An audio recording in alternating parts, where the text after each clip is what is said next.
बिस्मिल्लाहिर्रहमानिर्रहीम। Dear student, हम linear algebra पे कुछ वीडियोज़ रिकॉर्ड करेंगे और इससे पहले भी हमने वीडियोज़ रिकॉर्ड किए हैं। यहाँ पे हमारे पास है echelon form, a matrix in echelon form, और यहाँ पे a matrix in reduced echelon form. Echelon form को हम रो एक्लान फॉर्म और रिड्यूस्ड एक्लान फॉर्म को हम रिड्यूस्ड रो एक्लान फॉर्म भी कहते हैं। किसी भी सिस्टम इक्वेशन को जब हम एक्लान फॉर्म से हल करते हैं तो उसी मेथड को हम गाउस एलिमिनेशन मेथड कहते हैं, और सिस्टम ऑफ इक्वेशन को अगर हम रिड्यूस्ड एक्लान फॉर्म से हल करें तो उसी मेथड को हम गाउस जॉर्डन एलिमिनेशन मेथड कहते हैं। अब यहाँ पे हमारे पास मैट्रिसेस है। इन मैट्रिसेस में डायगोनल हमारे पास हम किस तरह मालूम करेंगे? मेन डायगोनल हम मालूम करेंगे वो एलिमेंट जो A11, A22, A33, A44, A55 पे होंगे, वो एलिमेंट्स मेन डायगोनल बनाते हैं। तो यहाँ पे अगर हम देख ले तो ये जो लाइन है,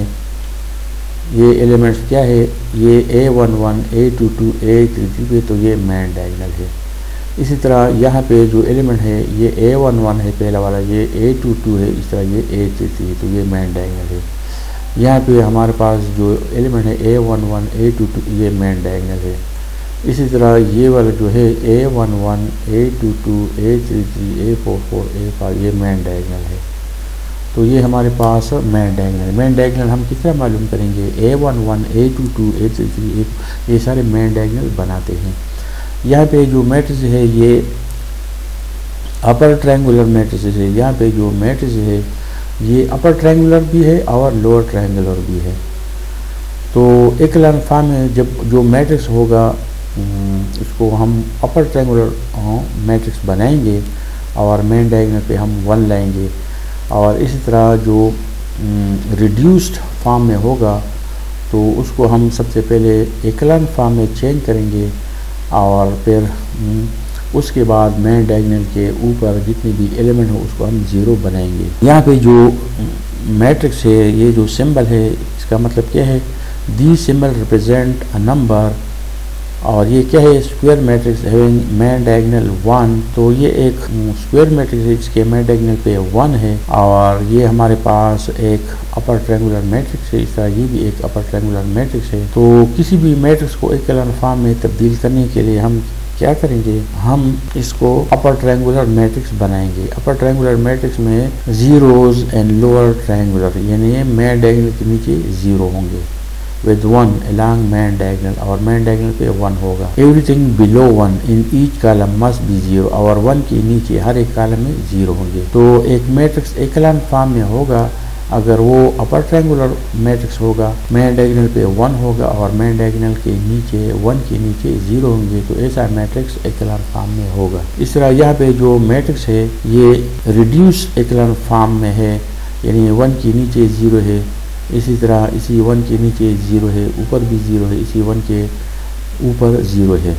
तो मेन डायगोनल में जब हम 1 लाएंगे तो इसके ऊपर और नीचे हमारे पास 0 होंगे। इस तरह ये जो मैट्रिक्स है ये भी एक्लान फॉर्म में है।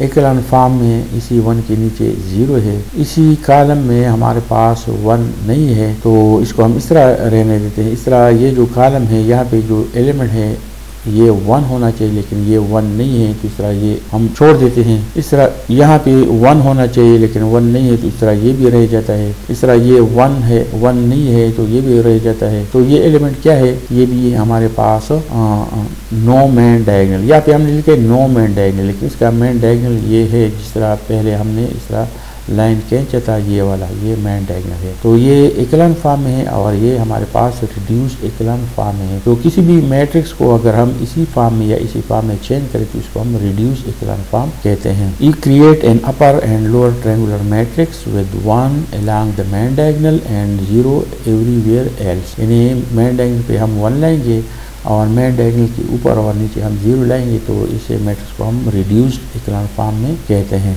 अब यहाँ पे एक एक्लान फॉर्म और रिड्यूस्ड एक्लान फॉर्म के बारे में मजीद वजाहत है। एक्लान फॉर्म के लिए क्या होगा? A matrix where every non zero element in every row will be 1, यानी हर एक रो में अगर नॉन जीरो एलिमेंट हो तो वो 1 होगा। Every row having an element that element must be 1। अगर नॉन जीरो एलिमेंट होगा, किसी भी रो में नॉन जीरो एलिमेंट हमेशा 1 होगा। It is called the pivot और बेसिक और leading entry. All the elements underneath यानी बिलो ऑफ 1 विल बी 0। 1 के नीचे हर एक एलिमेंट 0 होगा। The number of zeros will get increase row by row. हर एक रो में नंबर ऑफ जीरोज इंक्रीज होंगे।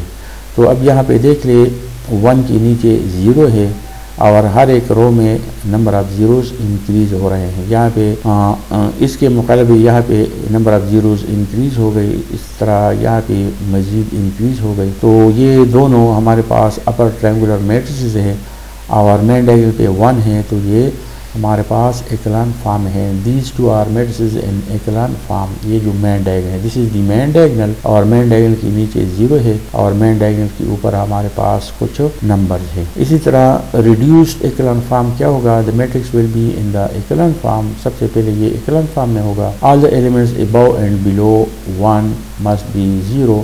1 के नीचे और ऊपर सारे एलिमेंट 0 होंगे। ये जो मेन डायगोनल है इसके नीचे और ऊपर 0 होंगे। इस तरह ये मेन डायगोनल है, ये लाइन क्या है? मेन डायगोनल है, तो इसी लाइन के नीचे और ऊपर 0 होंगे। This line is main diagonal. तो इसी लाइन के नीचे ये वाले तीनों और इसी लाइन के ऊपर ये तीनों 0 होंगे। अब यहाँ पे इसके साथ हमारा ताल्लुक नहीं होगा, हम इसी मेन डायगोनल के नीचे और ऊपर 0 लाइन। यहाँ पे है rank of matrix using echelon form. Rank का मतलब क्या है? It is the number of non zero rows in echelon form of a matrix. Rank mean the number of non zero rows in echelon form of a. किसी भी matrix को जब हम एक्लान form में बनाएंगे तो उसमें नंबर ऑफ नॉन जीरो रोज को हम रैंक कहते हैं और नंबर ऑफ जीरो रोज को हम नलिटी कहते हैं। किसी भी मैट्रिक्स में अगर वो एक्लान फॉर्म में हो तो number of non zero rows rank कहलाता है और number of zero rows nullity होता है। ये नोट कर ले, rank of A is always equal to rank of its transpose.